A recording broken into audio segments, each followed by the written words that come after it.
우리는 지지난주에 야곱이 베냐민을 애굽에 데려가도록 허락함으로 드디어 그의 아들들이 곡식을 사러 애굽에 내려가는 것을 살펴봤습니다.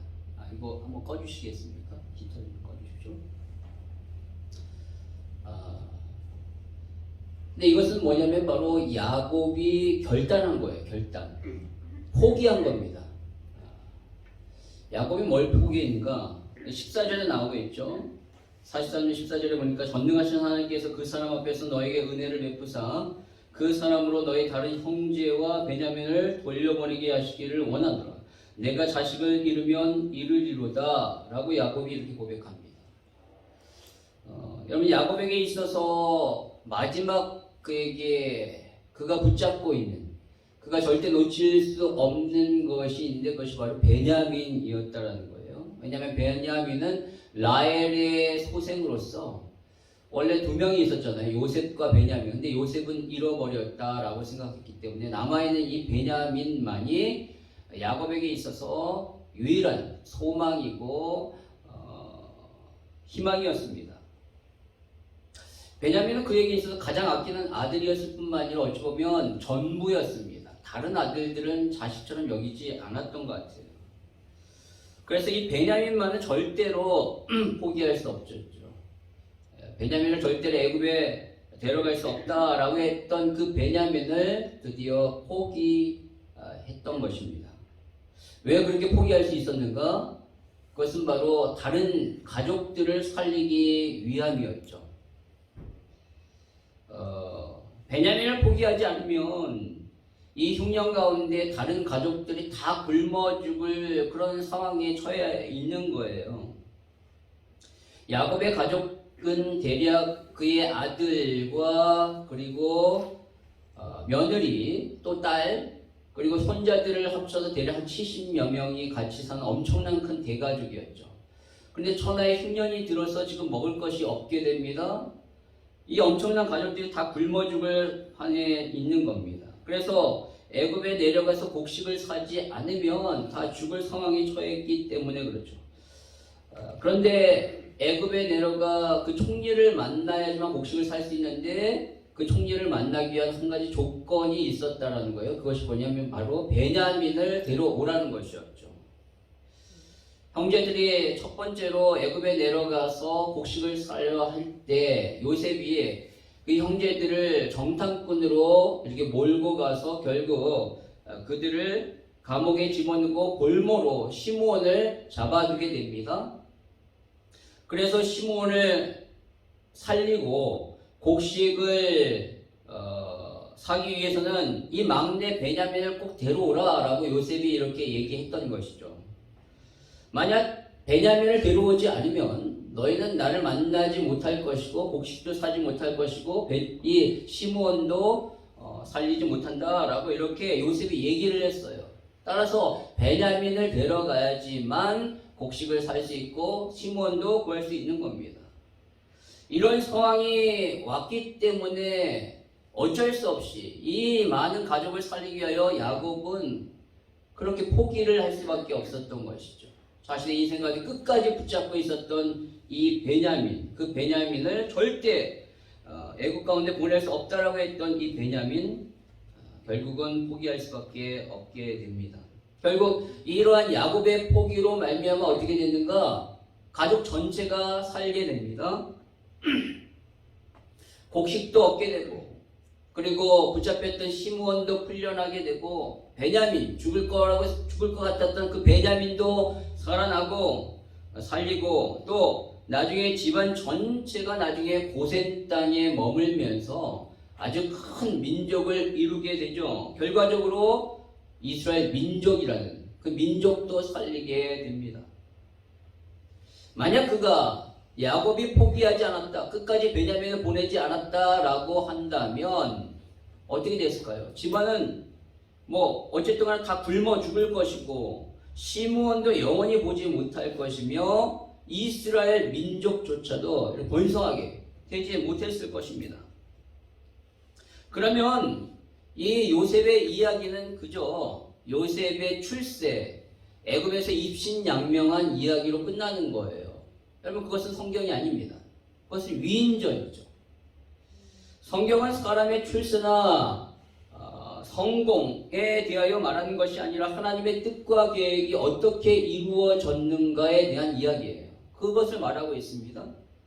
즉 하나님이 당신이 택한 그 사람에게 당신의 비전, 뜻을 주셔서 꿈을 주셔서 그것을 어떻게 이루어 가시는가를 우리에게 보여주는 것이 성경인 것이죠. 여러분 한번 보십시오. 하나님은 요셉에게 꿈을 주셨고 그 꿈을 이루기 위하여 그를 애굽에 팔려가게 하셨고 온갖 고초 끝에 결국은 총리가 되게 하시잖아요.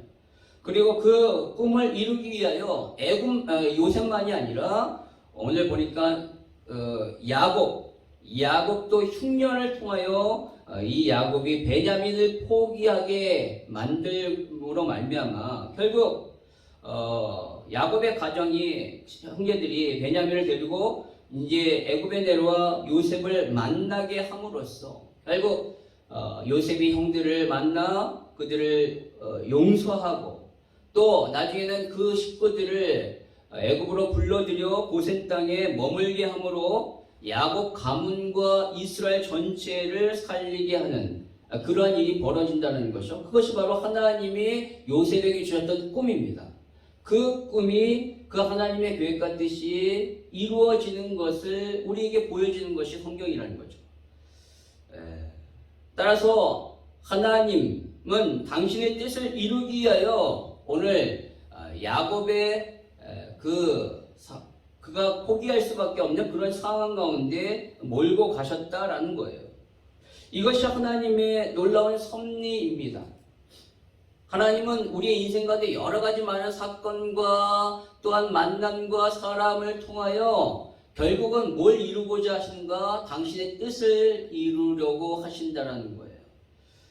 때로는 그것이 우리가 이해할 수 없는 엄청난 고난과 고통과 시련이라 할지라도 결국은 그때는 우리가 너무나 괴롭지만 하나님 그것을 통하여 결국은 당신의 뜻을 우리 가운데 이루셔서 우리로 하여금 하나님 앞에 귀하게 쓰임받는 그런 사람으로 세우신다라는 것이죠. 따라서 저와 여러분의 삶 가운데 이 하나님의 섭리가 온전히 이루어지기 위해서는 때로 우리 안에 포기해야 할 것을 과감하게 하나님 앞에 포기해야 한다는 것입니다. 우리가 하나님보다 더 소중히 여기는 것 계속적으로 붙잡고 있으면 하나님이 우리 가운데 시련을 더 주실 거예요. 우리 가운데 더 고통을 주실 거예요. 왜냐하면 그것을 내려놔야 하나님의 뜻이 이루어지니까요. 그것을 포기해야지 하나님의 계획이 이루어지니까요. 그렇기 때문에 우리의 인생 가운데 그런 시련과 어려움이 올 때 빨리 우리는 우리의 포기해야 할 것을 포기해야 한다는 것이죠. 하나님이 원하시면 언제든지 그것을 내려놓을 준비를 하고 있어야 돼요. 하나님 이거만은 안 됩니다 라고 하는 것 없어요. 하나님 앞에. 오히려 하나님은 그것을 아주 집요하게 요구하시는 분입니다. 너 그거 안 된다고? 나는 다른 거 필요 없고 그거 원해. 하나님 오히려 그렇게 말씀하시는 분이라는 거예요. 그렇다면 여러분에게 있어서 그것이 무엇일까요? 여러분에게 돈입니까? 그것이 명예입니까? 건강입니까? 아니면 가족입니까? 아니면 자녀입니까? 바로 하나님은 그것을 내려놓기를 원하시는 겁니다. 그것을 내려놓을 때까지 하나님은 끊임없이 여러분의 삶을 간섭하실 거예요. 야곱이 그것을 내려놓을 때 그 가정이 전체가 다 살게 되었듯이 저와 여러분의 삶 가운데서 끝까지 붙잡고 있었던 것, 그것까지 하나님 앞에 내려놓을 때 저와 여러분의 삶에 놀라운 살아나는 역사가 일어나게 될 줄 믿습니다. 근데 참으로 어려워요. 힘듭니다. 고통스러워요. 그러나 그것을 해야 돼요. 그렇게 했을 때 진정으로 내가 살고 우리의 가정과 집안과 가문과 우리의 교회와 민족이 살게 되는 것임을 우리는 명심해야 합니다. 저와 여러분의 삶 가운데 끝까지 마지막까지 붙잡고 있는 것, 그것까지라도 하나님 앞에 내려놓는 그런 삶의 모습이 있기를 간절히 소망합니다. 우리는 계속해서 이 요셉의 삶을 보고 있는데 이 요셉은 바로 예수 그리스도를 말하는 그리스도의 모형이라고 말씀드렸습니다. 그의 삶이 예수님처럼 완전하다 뭐 그런 뜻은 아니에요. 분명히 요셉의 허물도 우리가 살펴봤듯이 그의 인격이나 그의 모든 삶의 모든 것이 완전했다라는 의미가 아니라 요셉의 삶의 여정 전반적인 것들을 살펴봤을 때 그는 예수님과 너무나도 닮은 면이 많았다라는 것이죠. 한번 보면 예수님은 바로 30살에 공생애를 시작하십니다. 그와 마찬가지로 요셉도 30살이 되었을 때 애굽의 총리가 되어 공직 생활을 하게 되죠. 예수님은 자신의 민족 유대인들에게 버림을 받게 됩니다. 그와 마찬가지로 요셉도 자신의 형제들에게 버림을 받게 되죠. 예수님은 은 30에 팔리게 되었었는데 요셉 역시 은 20에 팔려가게 됩니다. 그리고 예수님은 너무나도 큰 고통과 고난과 십자가의 죽음을 당하셨잖아요. 요셉 역시 무려 13년 동안 노예로 있고 감옥 생활하면서 너무나도 큰 고통과 고난을 당했습니다. 그러나 결국 예수님은 그 모든 것들을 이기고 끝내 3일 만에 부활하셔서 이 땅 가운데 구원을 이루셨죠. 요셉 역시 그 모든 것들을 이겨내서 결국은 총리가 되어 흉년 가운데 처했던 천하의 사람들의 생명을 살리는 그러한 일들을 하게 되는 것을 보게 됩니다. 이처럼 요셉은 예수님의 삶을 반영하는 그러한 인물입니다. 그런데 이 요셉의 삶을 좀 더 자세히 들여다보면 예수님뿐만 아니라 그가 모든 것을 다 아시고 섭리 가운데 이끄시는 하나님과 같은 그러한 하나님을 예표하고 하나님을 모형을 드러내는 그러한 인물로 더 우리는 살펴볼 수 있다는 거예요. 마치 하나님과 같은 그러한 모습의 사람으로 나타난다라는 것입니다. 특히 그의 총리 이후의 삶을 한번 살펴보십시오. 그가 총리가 된 이후에 그는 미래를 내다보는 사람이었잖아요. 앞으로 7년 동안 풍년이 있을 것을 알고 그리고 그 이후에 흉년이 있을 것을 그는 알아 그 미래를 대비합니다. 모든 사람들이 먹을 것이 없어 굶어 죽을 상황에 이 요셉으로 인하여 애굽만 풍성했어요. 애굽만 걱정이 없습니다. 아니 다른 나라를 살리는 다른 나라를 돕는 죽어가는 사람을 살리는 그런 일들을 하게 되죠. 마치 미래를 알고 그 모든 것들을 주관하시는 하나님과 같은 그러한 사람처럼 여겨진다는 거예요. 또 그가 형들을 만났을 때 그런 모습을 한번 보십시오. 마치 형들을 만났을 때 요셉은요 모든 것을 다 알고 앞으로 어떤 일이 일어날 것인지를 아는 것처럼 자신의 생각 가운데 그 모든 것들을 다 이렇게 계획을 짜고 일을 만들어서 이끌어가는 것들을 보게 됩니다. 자신의 정체를 숨기고 그의 형들을 정탐꾼으로 몰아서 감옥에 3일 동안 가다두죠. 그러면서 뭐 했냐면 이들이 어떻게 하는 것을 지켜본 거예요. 그들이 그 감옥 가운데 있으면서 뭐라고 했는가? 회개하잖아요. 잘못을 말하잖아요. 우리가 우리의 동생 요셉을 그렇게 힘들게 하고 그렇게 죽이려고 했기 때문에 우리가 지금 이렇게 고난과 고통을 당하는 것이다 라고 이렇게 얘기하는 것을 요셉이 듣습니다. 뿐만 아니라 르우벤이 내가 그때 너네들에게 말했던 대로 요셉을 풀어줬다면 이런 일을 당하지 않는데 그렇게 하지 않았기 때문에 지금 우리가 당하는 이 모든 것은 그의 핏값이다 라고 이렇게 얘기하는 것을 요셉이 듣습니다. 창세기 42장 23절에 보면 그들 사이에 통역을 세웠으므로 그들은 요셉이 듣는 줄을 알지 못하다. 이런 얘기를 막 하고 있는데 요셉이 다 듣고 있거든요. 당연히 히브리 사람이니까 히브리 말을 알 거 아니에요. 근데 애굽의 총리니까 모르는 줄 알고 자기네들끼리 이렇게 얘기하는 거예요. 그거 다 듣습니다. 마치 하나님도 마찬가지 아닙니까? 우리가 고통 중에서 부르짖는 소리 하나님 다 들으셔요. 우리가 어떻게 반응하는가 하나님 다 아시는 겁니다. 그러면서 24절에 보니까 요셉이 그들을 떠나서 울고 다시 돌아와 그들을 말하다가 그 얘기를 듣고 감정에 복받쳐서 요셉이 막 우는 거예요. 마치 하나님은 우리의 어떤 상황 가운데 우리가 어떻게 행하는 거에 따라서 우리가 그 상황 가운데 죄를 짓고 하나님을 반역하면 하나님은 너무나도 가슴이 아프시죠.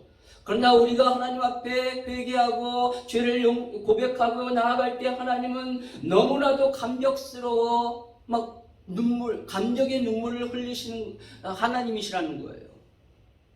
그처럼 이렇게 요셉이 이러한 상황 가운데 마치 하나님과 같은 그러한 모습을 보여주고 있다는 것이죠. 그리고 요셉은 또 어떻게 합니까? 그들을 다시 애굽에 이제 곡식을 주고 돌려보내지만 다시 그들을 돌아오게 하기 위해서 시므온을 볼모로 잡아둔 거예요. 딱 그 사건으로 인연 끝나는 게 아니라 계속 하나님의 뜻을 이루기 위하여 요셉은 시므온, 그 형제 중에 시므온 하나를 딱 볼모로 잡고 돌려보내는 거죠. 왜? 다시 한번 돌아오게 하기 위해서.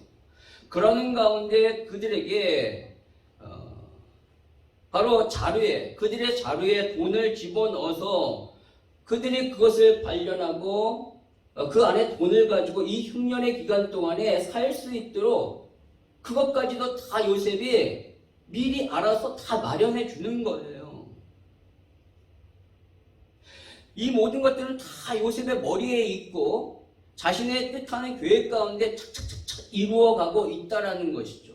마치 하나님이 그렇게 우리의 삶 가운데서 참으로 어렵고 힘든 가운데 하나님께서 희한하게 다 먹고 살 수 있도록 우리의 상황과 환경을 이끄시는 것처럼 요셉도 이 어려운 흉년 가운데 그들에게 돈을 자루에 집어넣어가지고 살 수 있도록 이렇게 마련해 주는 거라는 것이죠.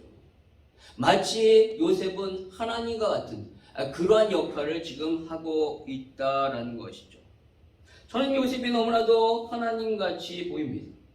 자신의 뜻을 이루기 위해 섭리 가운데 모든 것을 이끄시는 하나님처럼 요셉 역시 하나님이 자신에게 주셨던 그 계획, 그 비전, 그 꿈을 이루기 위하여 하나하나 이루어가는, 다 계획해서 하나하나 이루어가는 그러한 모습을 보게 되는 것이죠.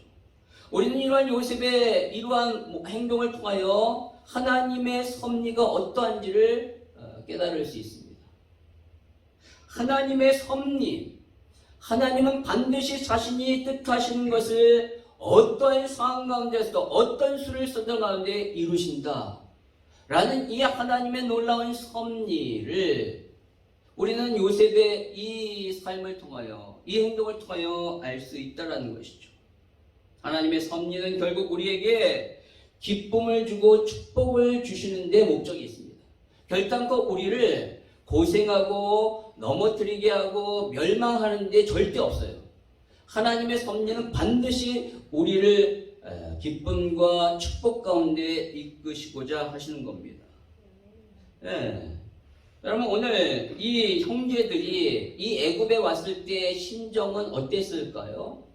사실 얼마나 기뻐해야 되는 거 아니겠어요? 그동안에 애굽으로 가야 되는데 아버지 때문에 못 갔으니 답답했는데 그 아버지가 드디어 포기하고 결단함으로 말미암아 베냐민을 데리고 이제 애굽에 날아가서 곡식도 사고 그리고 잡혔던 그 베냐민도 이제 풀려날 수 있고 데려올 수도 있는 그러한 기쁨이 그들 안에 가득 차야 하는 거예요.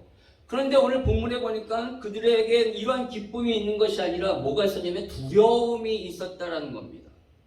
오히려 그 안에 기쁨이 아니라 막 두려움이 있었어요. 왜냐? 요셉이 그들을 초대했거든요. 자신의 집에 초대했습니다. 요셉은 형들이 베냐민과 함께 온 것을 보고 자신의 청지기에게 짐승을 잡아 음식을 만들고 만찬을 준비하라 라고 하면서 그 청지기로 하여금 형들을 자신의 집에 초대했습니다. 그런데 형들이 이 초대에 대하여 기뻐한 것이 아니라 불안해하고 두려워하는 거예요. 왜냐? 전에 있었던 그 자루에 돈이 있었던 그 사건 때문에 두려워하는 겁니다.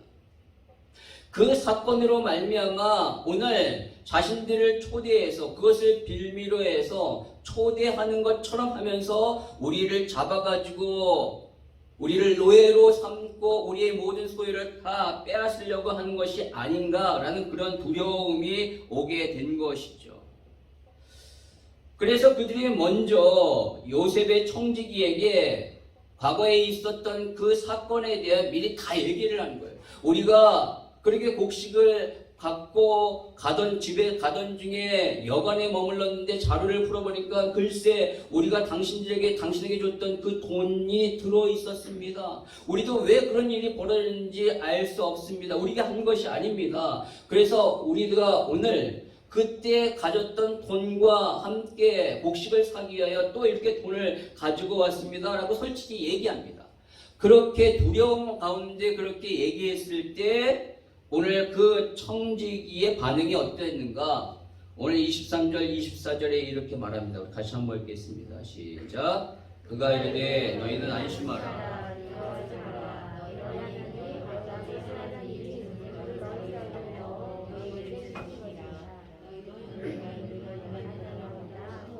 시몬을 그들에게 이르고 그들을 요셉의 집으로 인도하고 물을 주어 발을 씻게 하며 그들의 나귀에게 먹이를 주더라.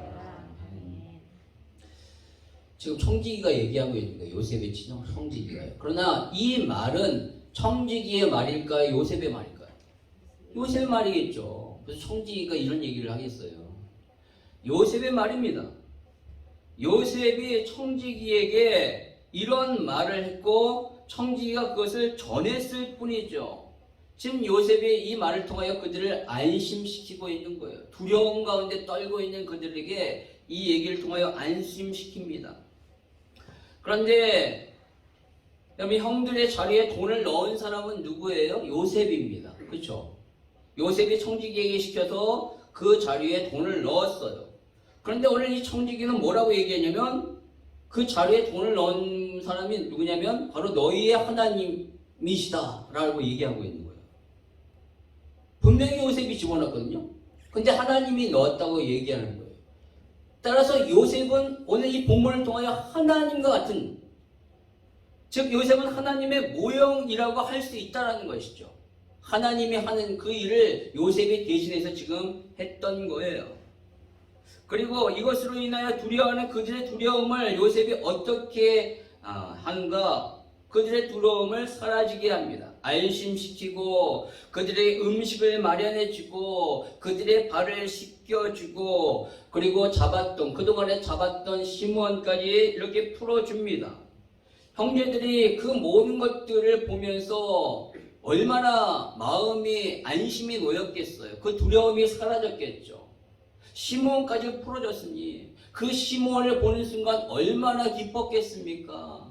그동안에 우리 대신에 그렇게 볼모로 잡혀있던 그 시므온을 보았을 때 너무나도 기쁘고 안도의 한숨과 함께 감사가 나왔을 거예요. 그러면서 34절에 보니까 같이 읽겠습니다. 시작. 요셉이 자기 음식을 그들에게 주되 베냐민에게는 다른 사람보다 5배나 주매 그들이 마시며 요셉과 함께 즐거워하였더라. 아멘. 여러분 그들의 두려움이 뭘로 변했어요? 즐거움으로 변했습니다. 누가 해준 겁니까? 요셉이 한 거예요. 요셉입니다. 여러분 이것이 하나님의 섭리의 목적입니다. 하나님은 우리의 삶의 모든 것을 다 하셔요. 때로는 우리 가운데 놀라운 승리를 주시죠. 그러나 오늘 이 형제들처럼 여러 가지 고난과 어려움과 두려움을 주실 때가 있어요. 하지만 왜 그렇게 두려움과 어려움을 주시는지 정확하게 우리는 알 수 없지만 그 모든 것들을 다 이해할 수 없지만 분명한 사실은 그렇게 하시는 이유는 결과적으로 우리의 삶에 가장 좋은 것을 주시기 위함이라는 거예요.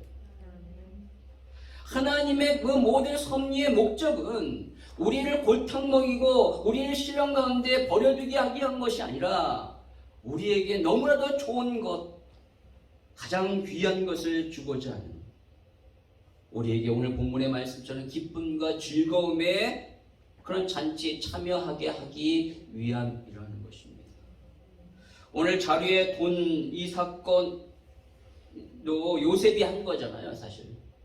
그리고 그들에게 잔치를 이렇게 베풀어 주어서 이 사건으로 말미암아 가졌던 그들의 두려움을 싹 사라지게 한 것도 요셉입니다.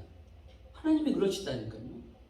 하나님은 우리에게 때로는 이해할 수 없는 사건 가운데 두려움을 주시기도 하시지만 또한 놀랍도록 그 두려움을 하나님께서 또 이러한 사건을 통하여 이렇게 사라지게 만든 우리 가운데 즐거움을 주시는 분이 하나님이십니다. 요셉이 무슨 장난꾸러기도 아니고 막 그걸 보면서 재미있기 때문에 그렇게 한 것일까요? 아니라는 거죠. 하나님도 마찬가지입니다. 결단코 하나님은 그런 분이 아니신 것이죠. 오히려 이렇게 함으로 말미암아 요셉이 이런 자신의 생각 가운데 이러한 계획을 가지고 이렇게 여러 가지를 함으로 말미암아 결국은 그 모든 과정 가운데 그들의 형들이 자신의 잘못을 깨달아 회개하게 하고 그리고 또 서로 간의 사랑을 돈독하게 하기 위한 그러한 목적이 분명히 있는 거예요. 다 요셉은 계획 가운데 이 모든 것들이 있다는 것이죠. 예. 마치 기생충에 나왔던 단아수처럼 다 계획이구나. 그거 아십니까? 계획이 있었던 거예요. 따라서 사실 오늘 이 형제들이 두려웠다는 건 그럴 필요가 전혀 없는 거예요. 전혀 그들이 이 자루의 돈 사건으로 말미암아 두려워할 필요가 없습니다. 자루에 돈을 집어넣은 것이 자신들이 한 것이 아니잖아요. 그러면 떳떳해야죠. 그것으로 인하여 혹 우리들을 잡아가지고 노예로 삼지 않을까라는 것들은 지금 일어난 일이 아니라 미래에 대한 걱정이에요. 염려예요. 일어날 수도 있고 안 일어날 수도 있는 것이죠. 일어나지도 않은 일에 대하여 이 형제들은 지금 괴로워하고 있는 것, 이것은 아주 헛된 염려라는 거예요. 결국 어떻습니까? 노예로 잡히지 않습니다. 결과적으로 보면 쓸데없는 걱정을 하는 거예요. 여러분, 우리의 삶 가운데서도 하나님이 당신의 섭리 가운데 걱정스러운 그런 사건을 주실 때가 있어요. 그러나 그 사건을 통하여 이루어지지도 않을 우리의 생각 가운데 염려로 말미암아 될 것 같은 그런 두려움을 가질 필요는 전혀 없다는 거예요. 그것은 쓸데없는 걱정이요 염려라는 것이죠. 여러분, 그렇게 걱정한다라고 해서 그 사건이 달라지지 않습니다. 그 상황이 전혀 나아지거나 바뀌지 않아요. 결과가 절대로 좋아지지 않습니다. 성경은 분명히 너희가 염려한다라고 키가 한 자라도 자라겠는가? 염려한다라고 해서 머리카락이 자라겠는가? 만약에 그렇다면 저는 매일 염려할 거예요. 염려쟁이가 될 겁니다. 근데 절대 그렇지 않다는 거죠. 그래서 예수님은 말씀하셔요. 너네들 앞으로 일어날 일에 대하여 절대 염려하지 마. 그것은 너네들 몫이 아니야 라고 말씀하십니다. 마태복음 6장 34절 가시겠습니다. 시작. 그러므로 내일을 위하여 염려하지 말라. 내일은 내일이 염려할 것이요 한날의 괴로움은 그날로 족하니라. 그럼 내일은 우리의 날이 아니에요. 하나님은 우리에게 오늘을 주셨어요. 오늘이 우리의 시간입니다. 내일은 우리의 시간이 아니라 하나님의 시간이에요. 하나님의 영역에 속한 거예요. 따라서 내일 일어날 일에 대해 우리가 염려한다? 그럼 하나님의 영역을 침범하는 행위입니다. 결과적으로 그런 죄예요. 불신앙이고 하나님의 능력을 의심하는 것입니다. 따라서 염려하지 말라라는 거예요. 그러면 염려가 될 때 어떻게 할까요? 염려는 우리는 육체를 가지고 있기 때문에 염려가 딱 일어나는 것이 아주 어찌 보면 자연스러워요. 근데 그 염려할 때 염려하지 말아라 분명히 말씀하시잖아요. 근데 염려가 일어날 때 염려만 하면 안 돼. 염려하지 말아야지. 그렇게 한다고 해서 염려가 안 일어납니까? 오히려 그렇게 하면서 염려를 하게 되는 거예요. 그렇잖아요. 염려가 일어날 때 어떻게 하냐면 기도하라고 말씀하십니다. 성경은 우리에게 기도하래요. 빌립보서 4장 6절 가시겠습니다. 시작. 아무것도 염려하지 말고 다만 모든 일에 기도와 간구로 너희 구할 것을 감사함으로 하나님께 아뢰라. 염려하지 말래요. 염려하지 말고 뭐 하래요? 기도와 간구를 드리래요. 염려의 반대말은 안 염려가 아니에요. 염려하지 말아야지. 난 안 염려할래가 아니라 기도하라는 거예요. 기도가 반대말입니다. 염려의 반대말은 기억하십시오. 기도예요. 염려를 안 하는 게 아니에요. 기도하는 겁니다. 기도하는 거예요. 그렇게 기도하면 어떻게 하시냐? 하나님이 평안함을 주신대요. 염려하면 괴롭잖아요. 고통스럽잖아요. 그런데 기도하면 하나님이 평강을 주시고 편함을 주신대요. 빌립보서 4장 7절 시작. 그러므로 모든 지각에 뛰어난 하나님의 평강이 그리스도 예수 안에서 너의 마음과 생각을 지키시리라. 아멘. 하나님의 평강이 우리의 생각, 염려스럽고 막 두렵고 막 고민스러운 생각을 주관하셔서 우리 가운데 평강을 주신다라고 말씀하고 있습니다. 진정 염려를 물리치기를 원하십니까? 기도하십시오. 하나님의 평강이 임할 것입니다. 따라서 오늘 이 형제들의 이러한 두려움, 앞으로 일어나지도 않을 일인데 그것에 대한 이 두려움은 쓸데없는 두려움이에요. 오히려 그런 두려움이 왔을 때 이 형제들은 뭐 했었냐? 기도했었어야 돼요. 그런데 오늘 그런 두려움 가운데 있었던 그들을 위하여 요셉이 그들의 두려움을 기쁨으로 바꿔줍니다. 마치 하나님이 우리에게 그렇게 하실 거예요.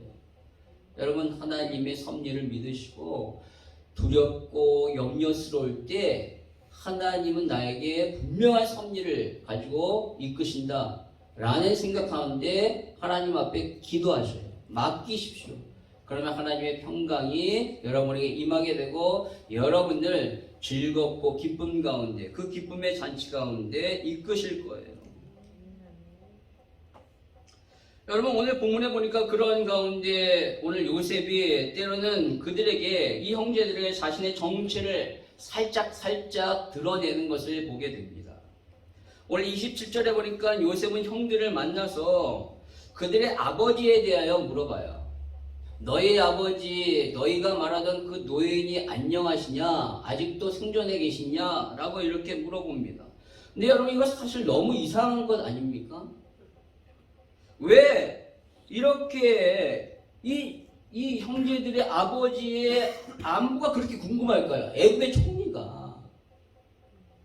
그냥 이들은 곡식을 사러 왔을 뿐인데, 그래서 곡식만 주고 보내면 되는데 왜 이렇게 아버지 안부를 계속 물어보면서 그럴까요? 이거 너무 좀 이상합니다.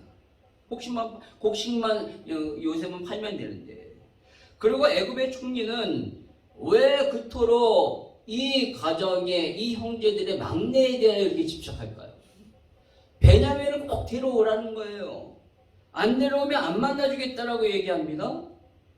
그리고 오늘 베냐민을 데려왔을 때 요셉이 그를 보고 29절에 보니까 소자여 하나님이 내게 은혜 베푸시기를 원하노라. 어떻게 이 요셉은, 이 애굽의 총리는 하나님을 알고 하나님의 이름으로 왜 베냐민에게 이렇게 축복을 내리실까?